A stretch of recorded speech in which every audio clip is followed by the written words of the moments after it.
Welcome to the program. My name is Vince S01E03. On today's show, Dennis Mills, From the Wood Chair to the Green Chair, one of the best books I've read in the last couple of years. He talks about his experiences, what made him go into politics, why he is continuing to give the uplift of kids to get involved in politics. His memoir is unbelievable. Dennis Mills on the program.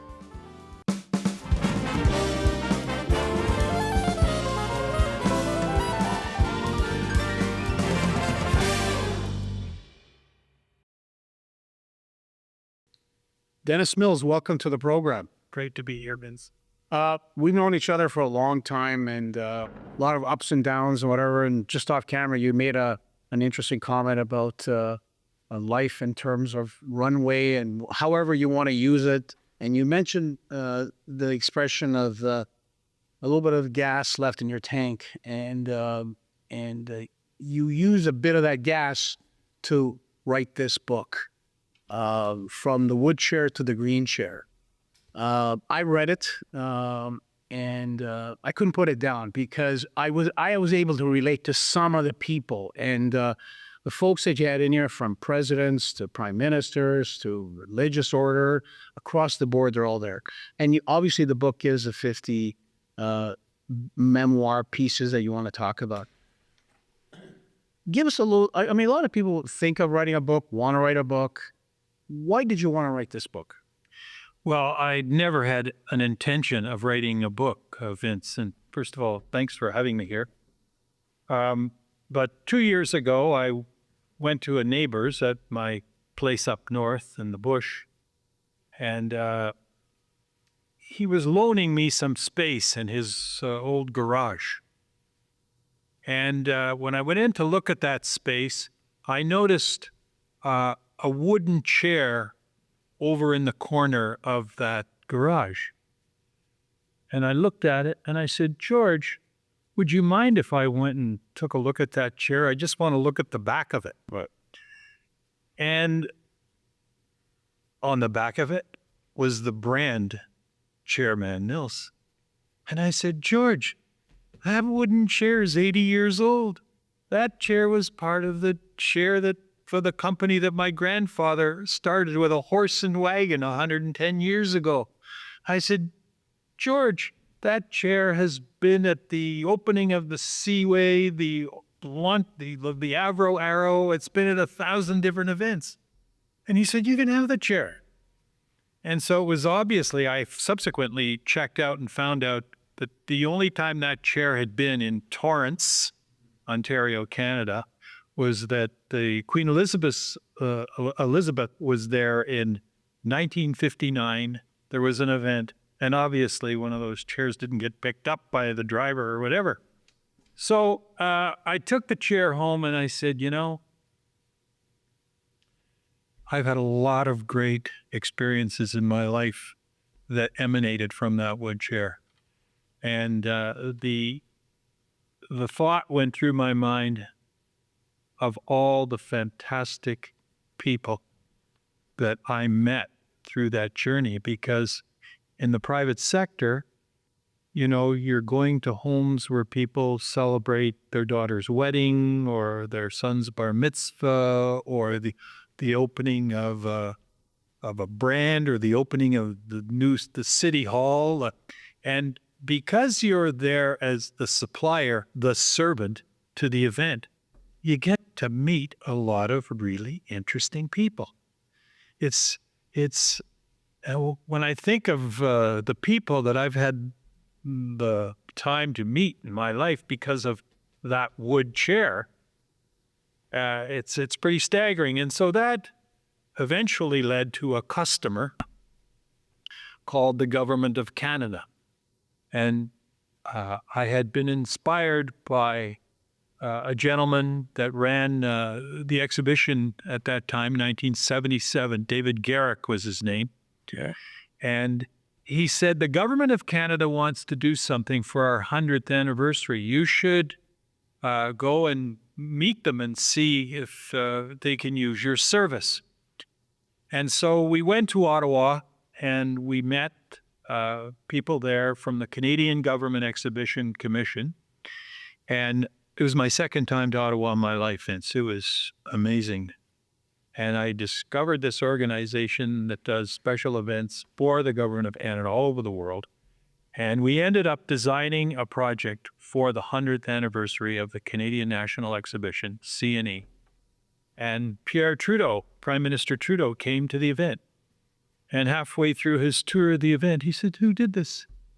And he guard and the assistant said, "The Prime Minister wants to meet you." And I went over and met him and said, "You did a good job here. You should come and work with me." Well, Vince, you and I have been in public service long enough to know that you get those compliments. The following year, he was defeated. He was gone, and Joe Clark's team put the same event on. So I walked Walter Baker through. But 6 months later, they were gone. They were gone.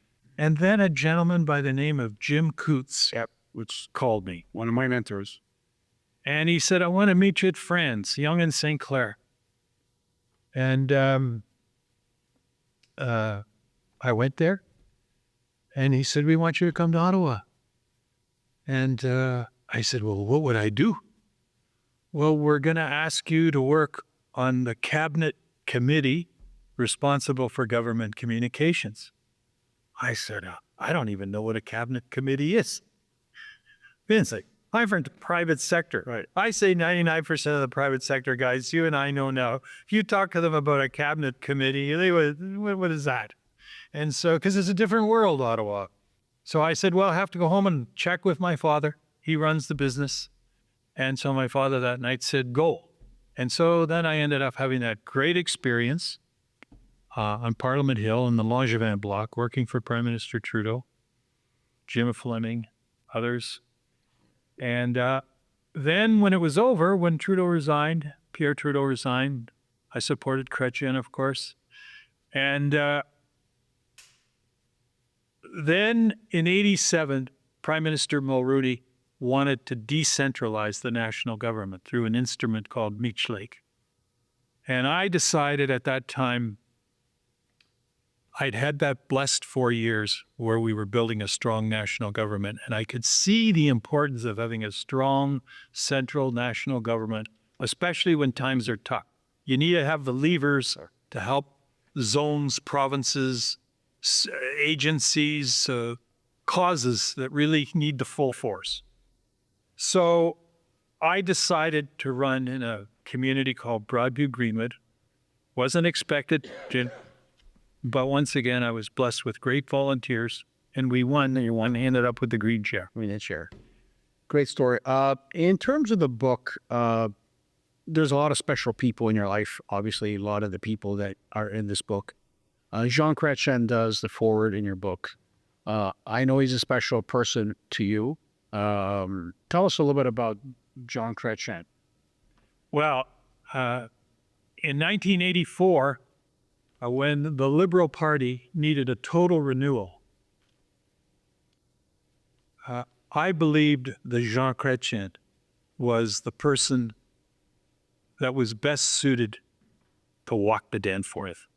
That's a street in our community here in Toronto. You know it. But it's when you're rebuilding something, you've got to go right down to the grassroots. And I personally believe that Chrétien was a guy that could really take the time, because there was no way we were not going to have a long period in opposition, which we did have. And that's why I personally believed in Jean. He was passionate. He was cause-driven. He knew the country just in an amazing way. And as you know, in 93, he went on to have a majority government in that particular year, every seat in Ontario. And what I loved about Jean Chrétien, and he had the same quality actually as John Turner, who was the reason I got elected in 88, Jean Chrétien let members of Parliament be active. I was never a minister, Vince. I was a member of You were offered, I heard, the mastership quite a few times, special sport. One time I was offered, and I respectfully declined. And I'll tell you, there was someone better suited than I. I had a great blast and honor being a member of Parliament. And that is something that I really have a difficult time with today, Vince, because I find a lot of our members of Parliament do not take full advantage of the resources that are underneath that green seat, that House of Commons seat. They don't know that underneath that green seat, there is a big machine. It's called the Government of Canada machinery. It's the Department of Health, the Department of Foreign Affairs, the Department of Transport, the Department of Heritage, Culture, and Environment.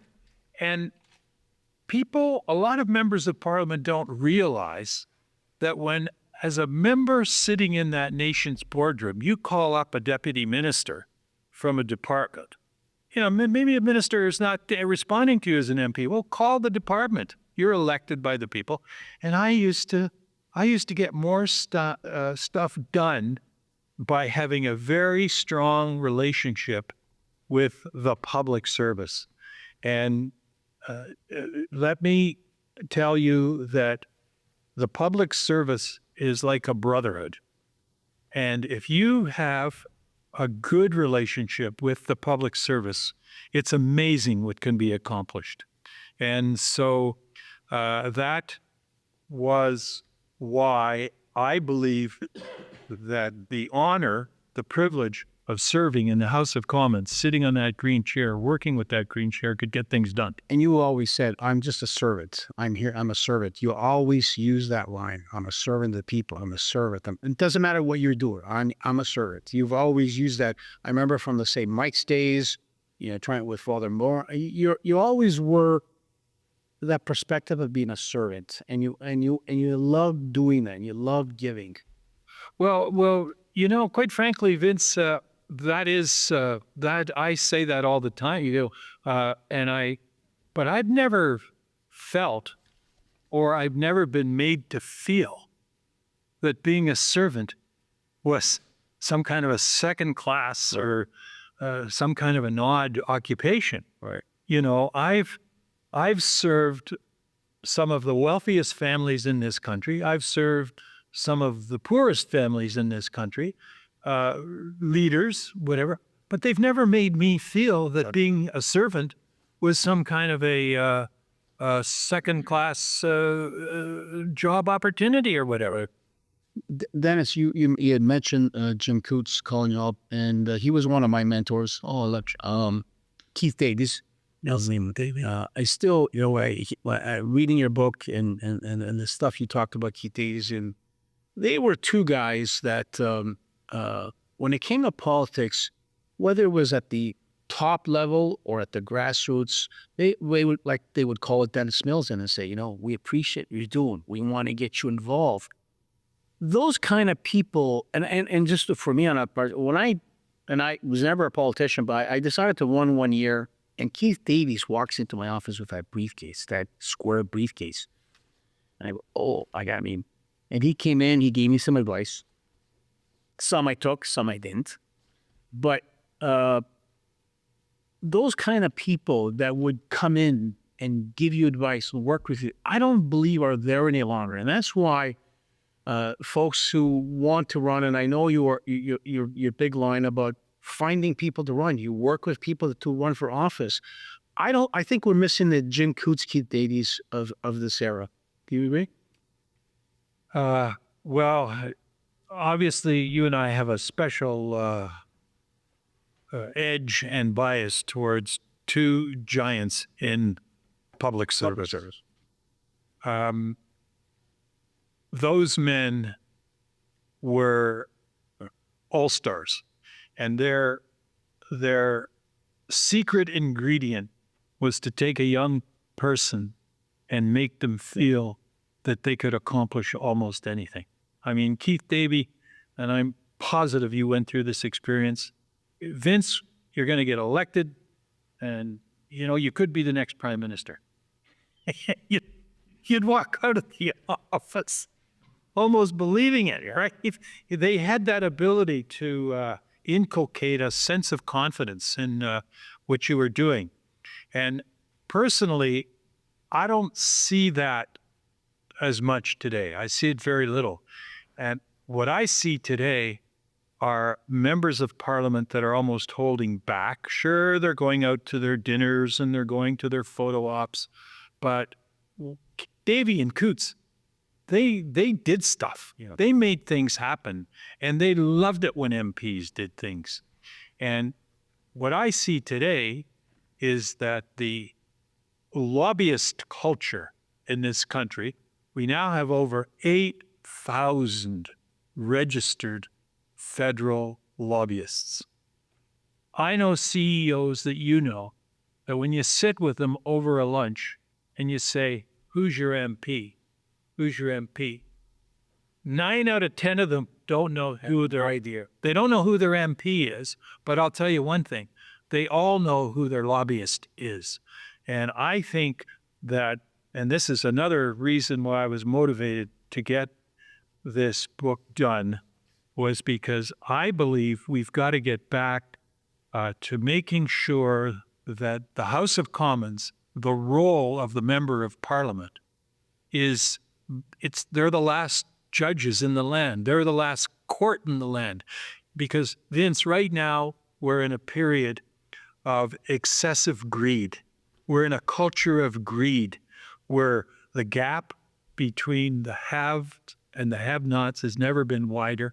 And the greed that is in our community, in our country right now, it's insane. And the only antidote to greed is the Parliament of Canada. Because the Parliament of Canada is where you can intervene and antidote greed. The House of Commons, the Parliament of Canada, is where you get sharing back in balance. Right now, the House of Commons is subservient to the lobby culture. I find very little vigorous debate. When I was in the House of Commons, we were debating some nights 3-4 nights a week till 12, 1 in the morning. And we would go back and forth across and work on deals or amendments or whatever. There was much more collegiality. And I think because of the vacuum that exists right now in the House of Commons, it's really affecting the spirit and the economic condition of the whole country. And you can throw all the numbers you want at me about our inflation's better, our interest rates better, whatever. But I'm telling you right now, there is no antidote to greed in this country right now. And the only place you're going to get that antidote is having cause-driven men and women elected to the Parliament of Canada. So Dennis, obviously a lot of folks that watch this program will maybe thinking of getting into public service, running for office. For many people, it's intimidating, especially that there are no Keith and Jim Coutts out there helping to explain the process. So a lot of people take a sideline. They sit on the sidelines. What advice would you give someone who's thinking of running for office? Well, you've kind of thrown a lob ball at me there, because one of the principal reasons why I put these thoughts together was the hope that if 50 people read this book, that there might be 3 or 4 that would say, hey, I don't have to have a PhD from Harvard. I don't have to have gone to the London School of Economics. Vince, you're talking to the son of a dish scraper, a chair carrier, or an event planner, Chairman Mills, that ultimately, through hard work, got an opportunity to sit in one of these green chairs. And this book should make someone comfortable. They might be out there right now framing a home. They might be out there right now sort of doing someone's gardening. Yeah. They could be out there driving a long hauler to all over the States where they have time to think and listen to what's going on in terms of the issues, which at the time I got involved initially, I wasn't on top of any of the issues. So I'm hoping that people will read this and have the confidence, damn it, I'm going to go in Foreign Elections Canada, get the forms and sign up and run. And by the way, Vince, I don't care if they run as conservatives, liberals, just get independents, just get involved and have the joy, even have the joy of losing. Well, Dennis, one of the segments is with you and your wife walking through the snow there. Family is very important, especially when you get into office. I know your family's always been supportive of you, and your wife has been supportive of you. How important is family to be supportive of all the things you do? Uh, it is essential. Had I not had the support of my wife, Vicky, the children are, of course, always behind their parents, but the most important thing is to have the support of your spouse, your partner, in my case, Vicky, who would have to put up with hundreds of calls over the 16 years I served in Parliament, 20 years on the Hill, where can't make it. Got a curveball, got to go and cover for somebody in New Brunswick or the Western Arctic or wherever it is. The number of shocks and disappointments to your partner, to your spouse, to your wife, those shocks are often and they can be hurtful. And so that is an essential ingredient of the decision. Right. Your partner has to be with you. Yeah, your partner, and then also certain communities that support you. You're very close to the Greek community. You ran in Danforth in Toronto. It's one of the East End ridings. You've got pictures with the Archdiocese of Toronto, Archbishop. You were very close to that community. That community was very good for you. Talk to us a little bit about that whole Greek community that was very supportive of you, Dennis. And I know a lot of them, I'm not going to bring up their names, but you know who I'm talking about. They're very supportive of a lot of the stuff you've done. Look, I remember canvassing with Carl Brewer with you, but give us a little take on that first. well, let's start with the Greek community because no Greek community supporting me, no seat in the House of Commons. I mean, I always, of course, credit John Turner and his winning the free trade debate in 1988. That got me over the line.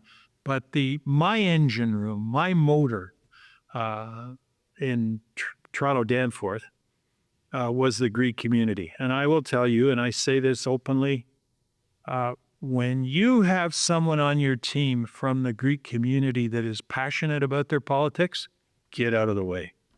I don't care whether it's writing, I don't care whether it's the sign crew, I don't care whether it's working the phones, working the streets.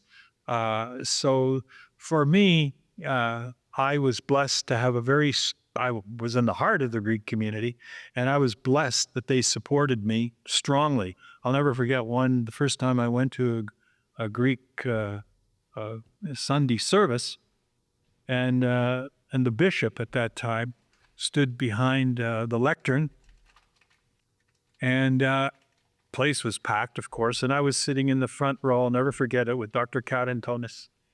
And he said, Mr. Mills, the Liberal candidate, is here today, and I wish everybody get out there and support him. I was first of all shocked that a bishop would say something political from the altar, but then he was very direct in his support. So it was critical. I mean, look, I had the support of the Italian community. I had the support of the Muslim community in our riding, but it all started with the Greeks. Also, just a quick chat. We could talk all day on all the stuff that's in this book. St. Mike's, you're a St. Mike's boy. They've had their ups and downs. You were very close to Father Moe. I was on that board, the Buzzard board at one time for a while because of you. Give us a perspective how St. Mike's was part of your life. And I know it's part of your life. And when they had their issues, you were right there helping them. Talk to us a little bit about the St. Mike's piece of your life. Well, I mean, I was blessed that I had the opportunity to go to St. Mike's. And I was so impressed with the Basilian Fathers. And at that time, 90% of the educators at the St. Mike's were priests and laymen. And they left an indelible mark on me, the Bazillion Fathers. I wanted to be a Bazillion. I wasn't good enough to be a Bazillion, but I wanted to be a Bazillion. And the motto of the Bazillion Fathers, the motto of St. Michael's is teach me goodness, discipline, and knowledge. And I think discipline has always been a challenge for me. And so I think that the Bazillion environment, the educational environment of that institution has helped shape me, whether times were good or tough or whatever. It was always their value system permeated the way I sort of have been operating most of my life. And that's why you mentioned properly in 1995, I think it was, they ran into a little bit of a problem with their real estate there at St. Clair and Bathurst. And Father Moen, principal president, called and said, will you help? And I said, of course. And we eventually got it all sorted out. But I think that your educational experience is pretty important in terms of forming your pathway.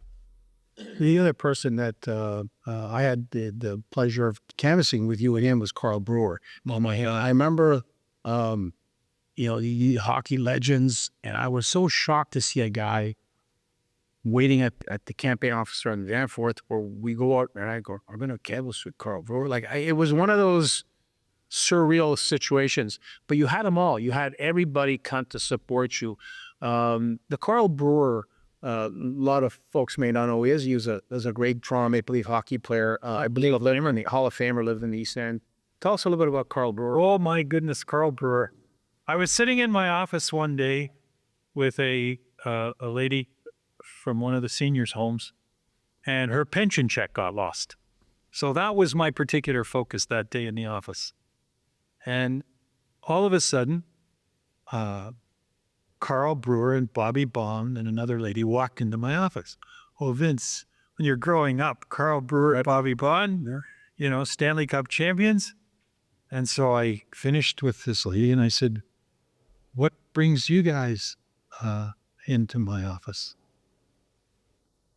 And Carl turned to the lady, her name was Susan, and said, what do you think? Can we trust this guy? And she said, I think so. And so they came up, they got another chair, sat down, and they said, do you know Alan Eagleson? And I said, yeah, I know Alan Eagleson. Well, how well do you know him? Well, I would know him to say hello. I've never had a bad word with him. And they said, well, he hasn't been very nice to us. And I said, here's our file. They gave me a big file. They said, please read it and get back to us and let us know if you think you can help. And they had a disagreement on their hockey experience with him on those world championship things. And they couldn't seem to get any response from anybody in the House of Commons on their file.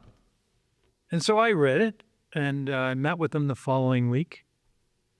And I went to our House leader. I was in opposition at that time.